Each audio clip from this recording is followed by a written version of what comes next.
Our next speaker, Alex Ramel, is the Extreme Oil Director for Stand.earth, formerly known as Forest Ethics.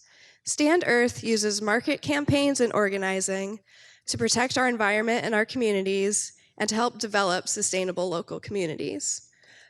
He's involved with key campaigns, including the reduction of fossil fuel export in major export facilities, as well as the reduction of the use of disposable cups at major companies such as Starbucks.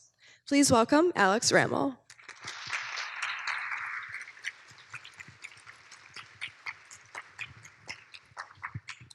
Thanks, Chris. And I just wanted to say thanks again to Rick and Heather and everybody who was involved in putting this together. This is a fantastic event. I was recruited months ago for this and had no idea what to expect. This is great. I also didn't expect to be the last speaker between you and lunch. I'm gonna interpret that as confidence in my ability to engage and interest the audience, and I'm gonna use that confidence to talk to you about land use policy and zoning.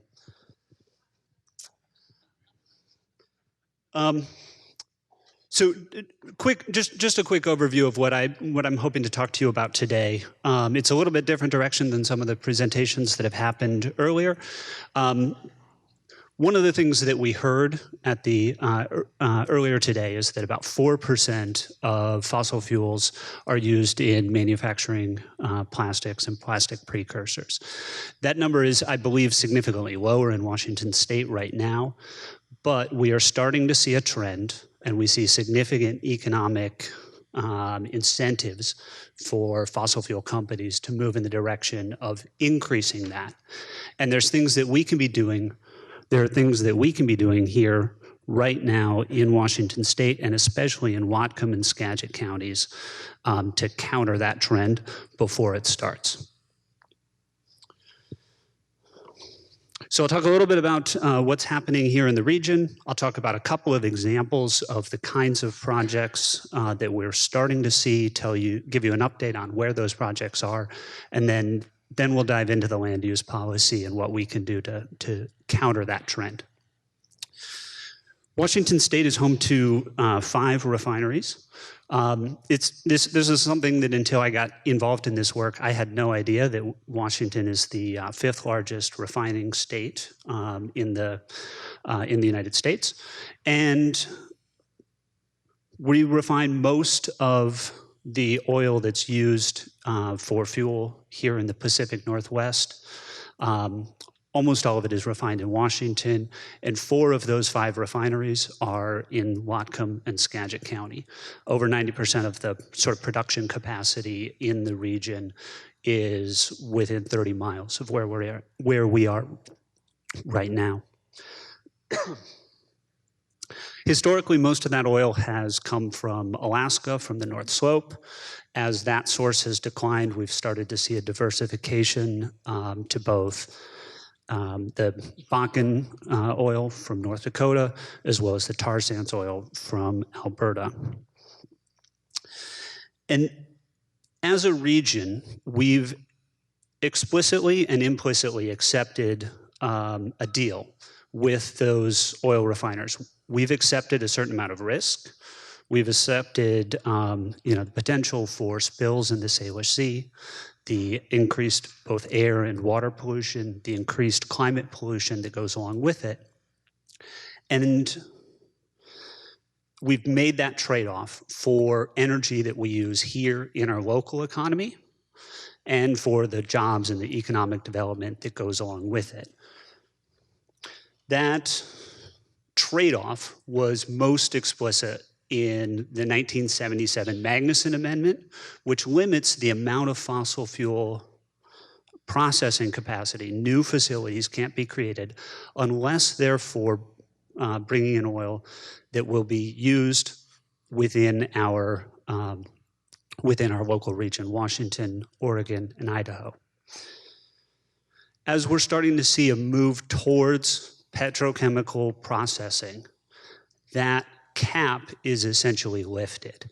And that's the risk I really want to bring everyone's attention to today. Because as a region, we're using less gasoline on a per capita basis. The total amount of gasoline we're using is essentially flat during a period when our population is growing dramatically. At the start of this graph, we're less than 5 million people. We're over 7 million in, excuse me, over 7 million in Washington state right now.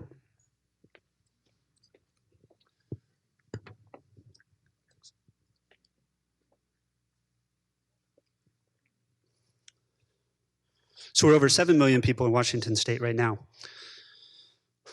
There's important policy reasons why why we are no longer using as much gasoline on a per capita basis as we used to. We have better cities. We're using more mass transit. We're getting around to and from work more and more using alternative methods. Our cars are more fuel efficient, and increasingly we're seeing electrification of our vehicle infrastructure. Excuse me.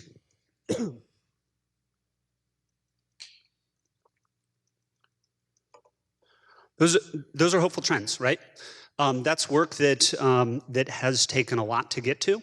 It's work that's accelerating. We're starting to see more and more policies that are addressing, tackling climate change and reducing our consumption here in Washington state.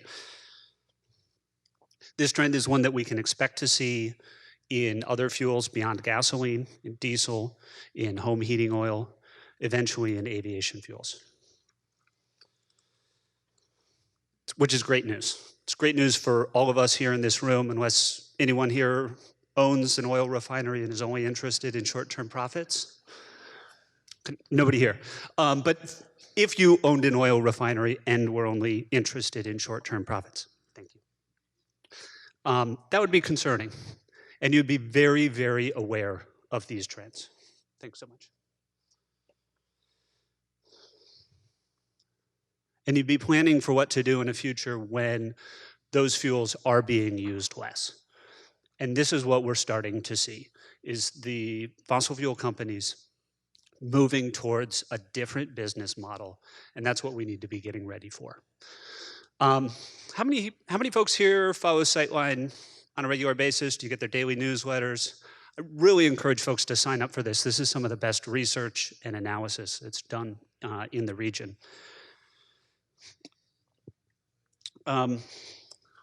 They were at the forefront of helping us to understand the trends that led to the expansion in proposals for coal export terminals, in oil trains, propane export, all of these trends which have happened in the Pacific Northwest over the past decade. Many of us in this room have been working on different elements of this campaign. We faced all of these proposals, and the same set of economic challenges that have led to those proposals we're starting to see more and more of these petrochemical export facilities popping up, because ultimately the fossil fuels are still on the core of North America, and the project proponents are still trying to get it to the Pacific Rim and to foreign markets.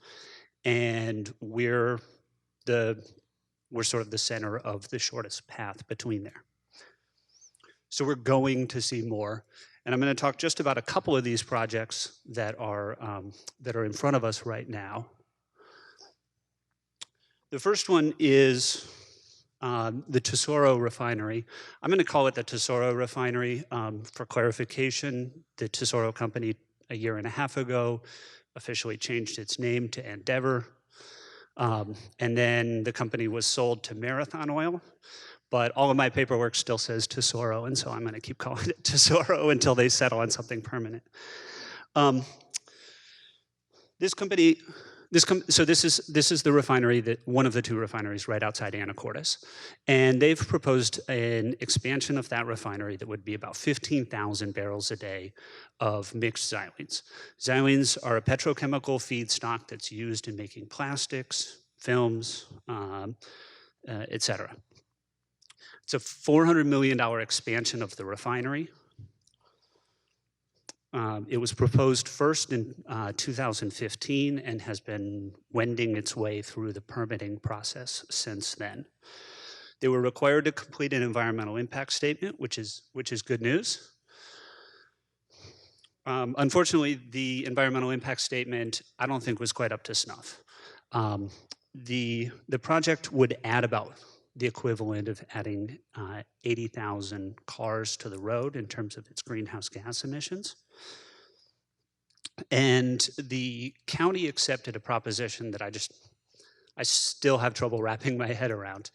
What they said is that the Tesoro Company proposed to the county that because plastics, the carbon content isn't burned and released into the atmosphere, that was equivalent to sequestering the carbon. And so they should get a credit for that sequestration. And the county accepted that proposition and wrote it into the environmental impact statement. And the Department of Ecology wrote them a nice letter that said, you're doing this wrong, and they ignored that letter, and nobody's held their feet to the fire. That's still part of the official final environmental impact statement for that project. Project would also increase tanker traffic to and from the refinery, right through some of the most sensitive and significant orca habitat in the Salish Sea. And there are a number of other problems, but the last one I'll mention is that, and I think this is really significant, even though it's a little bit weedsy, they were given, the project is treated as a permitted use. In other words, this is the kind of thing that we always allow refineries to do. And so it is not held to the same level of scrutiny as a conditional use.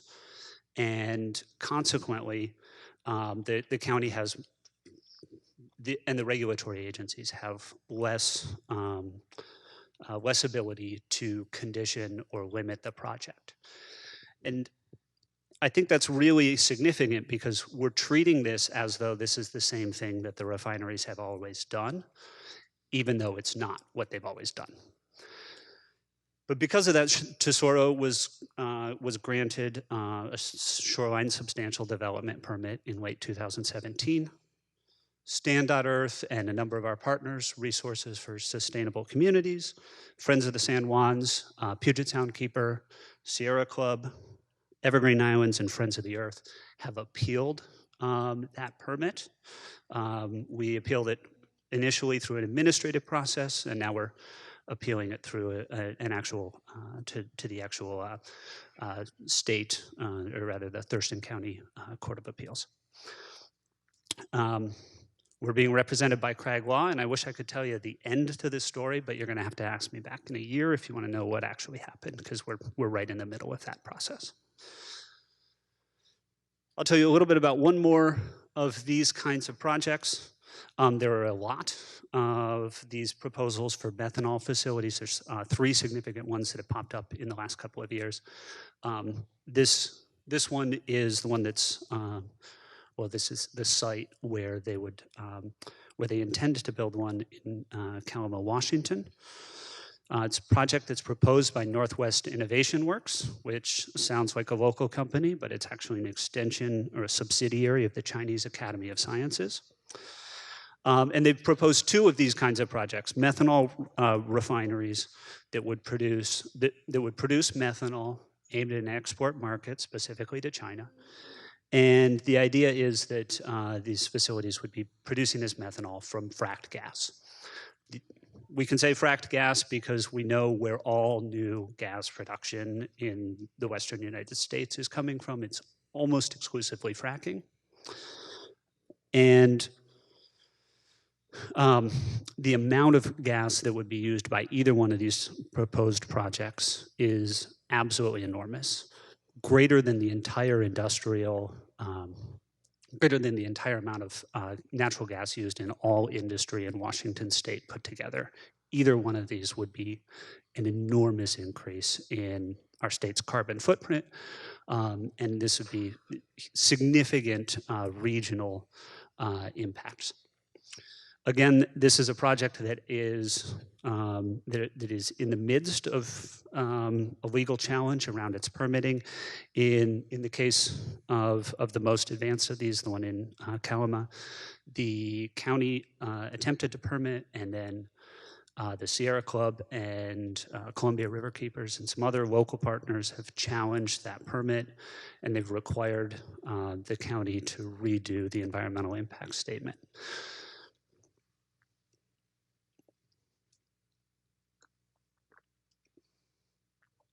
In each of these cases, what we're doing is we're working with tools that are not, that really are not sufficient to challenge these new kinds of threats, these new kinds of impacts. So what I really want to impart to all of you is this understanding that petrochemical processing is a different kind of thing than the projects that we've faced and dealt with, and that our permitting agencies have gotten used to looking at in the past. And the biggest factor here is that these projects, because they're aimed at an export market, which is vast, they are not limited to the scale. These projects are not limited to the scale of the project of the refineries and the energy projects that are here now. That deal that we implicitly made with the refineries, with the oil producing companies in the past, that when we produce energy for our local regional consumption, that's limited by the number of people that are here and how much energy we use. And when we make choices and changes that reduce that energy use, we're moving in a direction that would limit the amount of that risk to the Salish Sea, limit that pollution that we're exposed to and that we're creating. Those limiting factors don't exist when we're talking about a product that's aimed at an export market. And consequently, it should be regulated differently. There certainly are folks who will argue that the refineries here in Washington state are safer. They're less polluting than refineries in other places around the world. I think there's some validity to that point. But we're not having that conversation yet, because these projects are trying to sneak through under old rules. And we need to evaluate all of those merits and then make a public policy decision based on all of those factors, not allow these facilities to sneak through under those old rules.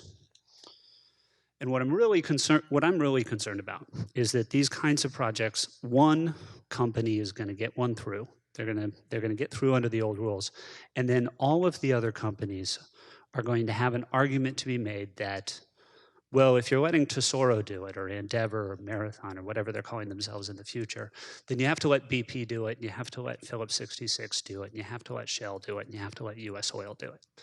And we're going to be stuck with the consequences of that decision for the long term. So we need to make this, we need to fix this system right now, rather than wait until they sort of work its way through the court. And I anticipate that many of you might be able to find yourselves in a couple of these pictures. There's a lot of familiar faces in the crowd here. We are doing that. And I've been told that the rules for this presentation is that I'm not supposed to advocate for a specific piece of legislation, and I won't do that. But what I will tell you is that here in Whatcom County, we've begun, I think, that important discussion about what are the impacts that we're willing to live with, what are the impacts that we need to evaluate, and how do we do that analysis locally and plug it into our existing state law so that we can allow projects that are legitimate improvements, that are safety upgrades or basic maintenance at our refineries, and larger projects that are expansions that will have significant consequences. Those projects need to be more fully evaluated, more rigorously evaluated, and the community has a right to say no if those impacts outweigh the benefits. We've started that conversation with our local government leaders. There's currently a moratorium on unrefined fossil fuel transport, new projects that would allow unrefined fossil fuel transport through the region. And the county council has repeatedly emphasized its interest and is drafting policy that would upgrade our zoning rules and our implementation policies for the State Environmental Policy Act, which means that future environmental impact statements for both fossil fuel transshipment projects like the coal terminal, like oil trains, as well as these petrochemical expansions would all be subject to much more rigorous review. I think that's an important direction.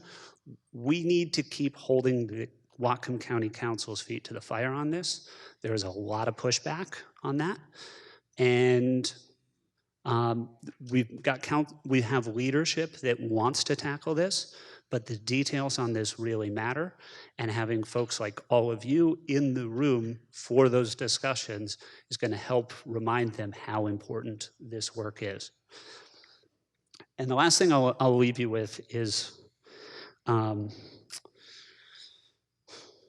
that this policy in Whatcom County is being watched very closely around the rest of the region. The city of Tacoma, where the fifth refinery in Washington state is located, has also implemented a temporary moratorium, and they've also started a similar set of policy upgrades in what they're calling their sub-area planning process. King County has passed a moratorium on new fossil fuel expansion projects and has started this kind of process. I anticipate that we're going to hear exciting news from the city of Vancouver, Washington in the near future.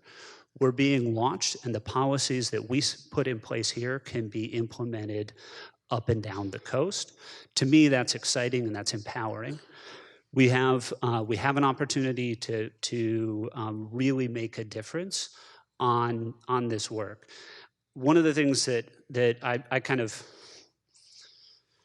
I guess what I would, if we were in a different place, if we were in a different community, leaving this meeting today, we might be left with what can we do about it we have options for consumer choices, for better recycling programs, those kinds of things. That's important work in confronting our challenges with plastics.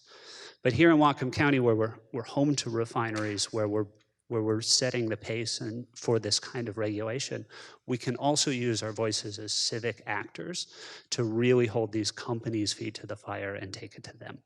And that's what I'll leave you with. Thanks so much.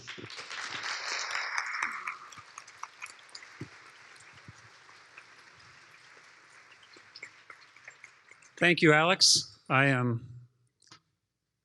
confident there are questions here, if I can get to them. Okay, thanks. Alex, a couple of questions. One is an update on the pipeline. And the other one is, what is the legislature doing? Do we have to do everything through the local government, or are we going to get help from the state? And when you tell me that the ecology just ignored this thing in Skagit, sent them a letter and said that's not right, and then just went back on it. What do we do about that? The pipeline that you're asking for an update on, is that one of the proposed pipelines to Whatcom County or the Trans Mountain? Yes, Trans Mountain. Yeah, and the one coming down. Oh, okay. Briefly, because that's a whole nother presentation. But the Canadian government now owns a proposed project to expand a pipeline from Alberta to Vancouver, tripling the capacity for tar sands. There is a spur pipeline from that pipeline that would run to the refineries in Washington state. That project's, the Canadian government is pushing forward with it. It was appealed. They lost the appeal. The court quashed the permit application. They were told they had to go back to the drawing board. They appear to have gone back to the drawing board and come back with exactly the same thing, complete with dismissal of the impacts on southern resident orcas, complete with what appears to be inadequate consultations with the First Nations. And they're going to announce a decision in the middle of June on that project. And again, that project relates to all of this because that's feedstock that comes to these refineries. And if we continue to use less of that fuel for energy, more and more of it is going to be plastics and plastic precursors in the future if we don't watch out. And I'm sorry, what was your second question? I was concerned about, is all of our advocacy on this issue only local, or what about the legislature, what they're doing, and what's going on with ecology? So I think there is a place to hold the Department of Ecology's feet to the fire. They said the right thing in this process, but they didn't say it loudly, and they did not require the county to fix it. They could have and they should have, and I think there's a place for advocacy there. I think at the local level, the message I want to leave you with is that our county government can do everything we need to do to fix this problem. We could ask the state to do it. Was just hearing about legislation that's being proposed in Oregon, which would do that kind of thing statewide. That's probably a more efficient way to do it. But we have all of the tools that we need to at the county level. And frankly, I think those of us in this room know more county commissioners or county council members than we know state legislators. And so our ability as a group here in this room to get the change that we need is strongest here at the local level. I think we have time for at least one more question. As far as the county goes and what we can do to impact the county, I just read something that indicated that some of the county people on the county council believe that we already have enough regulations in place. So what is your reply to that? Well, there are a couple of dissenting voices from the majority on the county council that has supported moving forward with this. I guess I would say that if you look at the issue of oil trains, the two refineries here in Whatcom County both applied for permits to build oil train terminals. They each built one. And then shortly after that, we found out, tragically, how subject these oil trains are to the risk of derailments and explosions, and in one case, leveling a small town in Quebec. Immediately after that happened, future projects were required to have an environmental impact statement. Ours did not. They were permitted without that level of public scrutiny that they deserved. As soon as environmental impact statements were required for those projects, no further terminals were built in Washington state. All of the project proponents either gave up or were denied. And our regulatory system failed us because we should have caught that before they were built at BP, at Cherry Point, and at the Tesoro refinery in Skagit County. So I think our regulatory system has most of the tools it needs, but we need to really dial it in on those details. I'm going to have to leave it there for Alex. Great. Just about Thank you time. so much.